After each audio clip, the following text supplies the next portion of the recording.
Mental math class 10th। मैं हूं हरी sir और आप सभी बच्चे देख रहे हैं आपका अपना यूट्यूब चैनल चलो कदम बढ़ाए। जो बच्चे हिंदी मीडियम में पढ़ते हैं उनके लिए अलग से चैनल है जिसका नाम है मैथ विद हरी सर, आप उसे भी ज्वाइन कर सकते हैं। तो इस सीरीज में हम कर रहे हैं चैप्टर नंबर 2 पॉलिनोमियल्स, और आज हम करने वाले हैं क्वेश्चन नंबर 23 से 25 तक। ठीक है, 3 क्वेश्चन ही करेंगे क्योंकि वीडियो ज़्यादा लंबी हो जाती है, थोड़ा सा एक्सप्लेन करना पड़ता है। और आप सभी बच्चे वीडियो को स्किप ना करें, पूरा देखें और देखकर बच्चों आपको प्रैक्टिस जरूर करनी है। आइए करना शुरू करते हैं। क्वेश्चन नंबर 23 ये रहा आपके सामने। ठीक है, क्वेश्चन नंबर 23। ठीक है, और सोल्व करते हैं। If alpha beta and gamma are the zeros of the polynomial. ठीक है, ये यहाँ पर पोलिनोमियल गिवन है। Then find the value find out करनी है। 1 by alpha plus 1 by beta plus 1 by gamma, तो हमें ये वैल्यू फाइंड आउट करनी है। ठीक है, और आइए करना शुरू करते हैं। जिसकी वैल्यू फाइंड आउट करनी है पहले उसी को कर लेते हैं, उसी को सोल्व कर लेते हैं थोड़ा सा। तो 1 बाई यहाँ पर मैं लिख लेता हूँ इस तरीके से।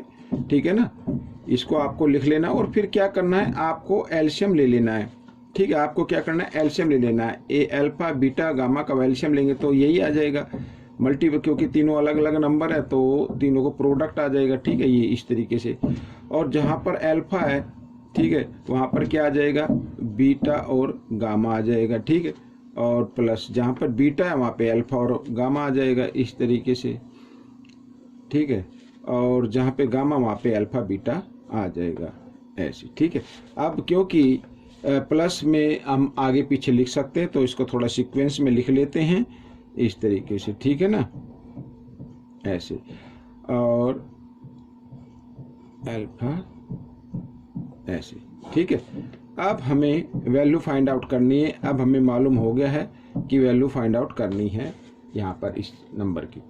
तो हमें सारे नंबर लिखना नहीं है। ये प्रोडक्ट, ये सम ऑफ प्रोडक्ट है। ठीक है, ये प्रोडक्ट ऑफ जीरोज है, सम ऑफ प्रोडक्ट, सॉरी हाँ, sum of product of zeros which are taken. ठीक है, 2 in 1 टाइम, यानी 2 को एक बार में लिया गया है। तो हमें यही फाइंड आउट करना है, तो इसी को ही कर लेते हैं पहले बच्चों। पूरा निकालने की जरूरत है, सम ऑफ जीरोज निकालने की जरूरत नहीं है। आप सम ऑफ प्रोडक्ट ऑफ जीरोज निकाले ओनली।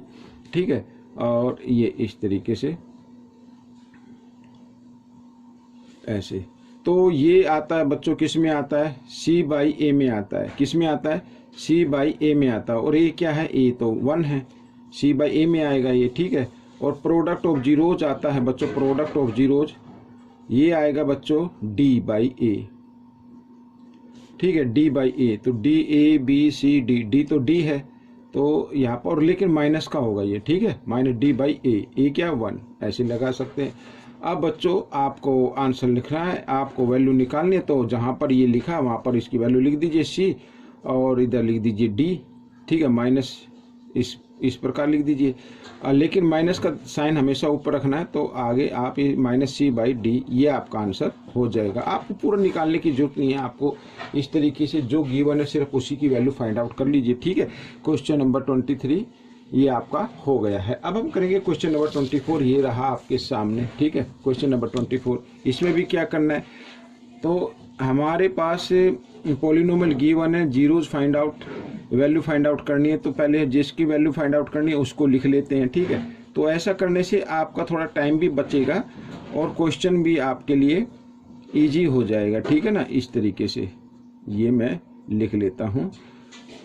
ठीक है, अब क्या करना है, एलसीएम लेना है। अब अल्फा बीटा और गामा, तो एलसीएम अगर हम लेंगे तो अल्फा बीटा गामा ये आपका एलसीएम आ जाएगा इस तरीके से। ठीक है, अब बच्चों अल्फा बीटा गामा को जब हम ए अल्फा बीटा से भाग करें तो यहाँ पे गामा बचे तो गामा ऊपर आ जाएगा। ठीक है, इस तरीके भाई जो नंबर गिवन है उससे b by given, beta gamma given तो अल्फा आ जाएगा इधर। ठीक है, और इधर अल्फा और गामा तो इधर बीटा आ जाएगा इस तरीके से। ठीक है, इसको सीक्वेंस में लिख लेते हैं। सीक्वेंस में लिख लेते हैं alpha plus beta plus gamma, और ये प्रोडक्ट आ गया। ठीक है, तो अब आपको क्या करना है, अब आपको ना सम ऑफ जीरोज निकालनी है। सम ऑफ जीरोज निकालनी है। तो सम ऑफ जीरोज क्या होती है, ये मैं लिख लेता हूँ। ये होगी बच्चों माइनस बी बाई ए होती है, ठीक है। और माइनस बी क्या है बच्चों, माइनस पी है, तो माइनस पी और माइनस बी तो ये है ही ऑलरेडी, तो माइनस पी है, तो इस तरीके से आपको लिख लेना। ए क्या है, ए 1 है तो 1 रहने देना, सॉरी यहाँ पे माइनस का साइन, और माइनस माइनस क्या हो जाएंगे, प्लस हो जाएंगे, तो इस तरीके से, ठीक है, ये आ गया। और प्रोडक्ट का भी निकाल लेते हैं, तो प्रोडक्ट ऑफ जीरोज क्या होगा बच्चों, माइनस डी बाई ए होता है, माइनस डी बाई ए होता है, ठीक है। और डी क्या है इसमें, डी है इसमें माइनस माइनस आर है बच्चों, ठीक है, क्या है आर, इस तरीके से। और ए क्या है 1 है, तो ये रहा ना डी, ठीक है, ये डी है, इधर थोड़ा सा नीचे कर लेते हैं, ये डी है, ये ए बी सी डी, सी की तो इसमें कोई ज़रूरत ही नहीं है, तो ठीक है, तो क्या आ जाएगा, प्लस आर आ जाएगा। अब हमें ये वैल्यू इसमें पुट कर देनी है, तो ऊपर तो लिखा सम ऑफ जीरोज लिखा, सम ऑफ जीरोज क्या आ गई, पी आ गया, और नीचे प्रोडक्ट ऑफ जीरोज क्या आ गई, आर आ गया, तो ये आपका आंसर आ गया, ठीक है। इस तरीके से क्वेश्चन सॉल्व हो गया। आइए करते हैं क्वेश्चन नंबर 25। ये रहा आपके सामने क्वेश्चन नंबर 25, ठीक है, इसको कर लेते हैं। ये रहा बच्चों इधर क्वेश्चन नंबर 25। तो क्वेश्चन नंबर 25 क्या कहता है, if 1 is a zeros of the polynomial, ये पोलिनोमियल है, ठीक है, जहां पर ए इक्वल नहीं है 0 के, find the value of B plus C by A, ठीक है, इनकी वैल्यू फाइंड आउट करनी है। भाई 1 0 है, सेकंड 0 हम लेट कर लेते हैं, लेट द सेकंड जीरोज,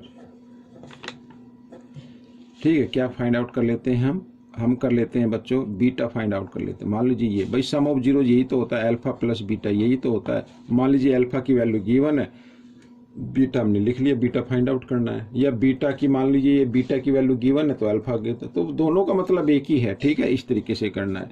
और सेकंड जीरोज 1 है और फर्स्ट जीरो क्या है 1 है, ठीक है, तो यहाँ पर लिख देता हूँ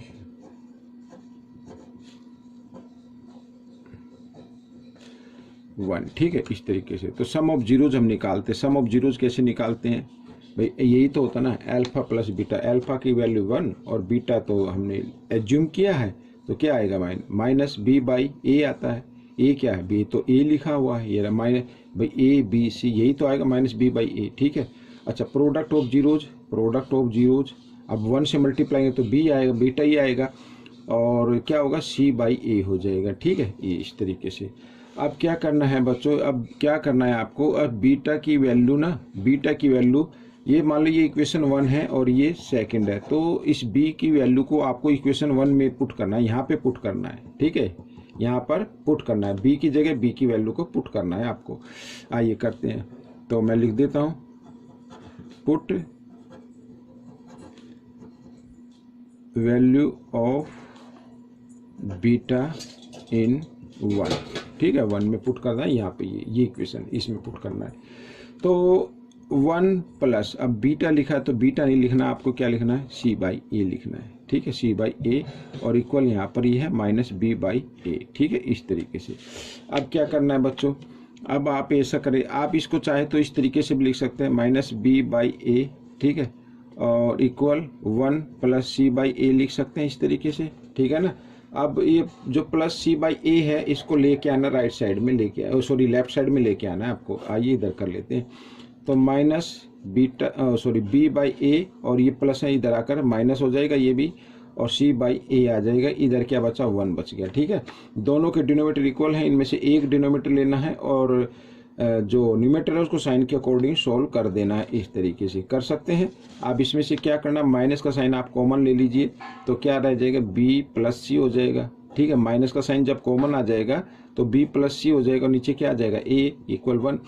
अब ब्रैकेट खोलें तो ये माइनस का हो जाए, ये माइनस का फिर वही हो जाएगा, ठीक है। अब क्या करना है, तो ये आपका आंसर आ गया है b plus C by a equal, ये माइनस का साइन है, इधर आकर ये इसको पुट कर देना है, ठीक है, इस माइनस के साइन को इधर लेके आना है, तो -1 कर देना, इसके सामने पुट कर देना, तो ये आपका आंसर निकल गया, ठीक है बच्चों।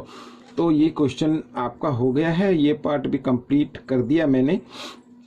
आप वीडियो को पूरा देखिए, अगर मान लीजिए समझ में नहीं आ रहा है, ठीक है ना, समझ में नहीं आ रहा है तो आप वीडियो को दोबारा देखिए, और कोई भी दिक्कत हो कमेंट प्रॉब्लम हो तो आप मुझे कमेंट्स कर सकते हैं, और इसमें से सीखकर प्रैक्टिस जरूर करनी है। ठीक है, तो मिलेंगे अब हम नेक्स्ट पार्ट में। Till then, thank you.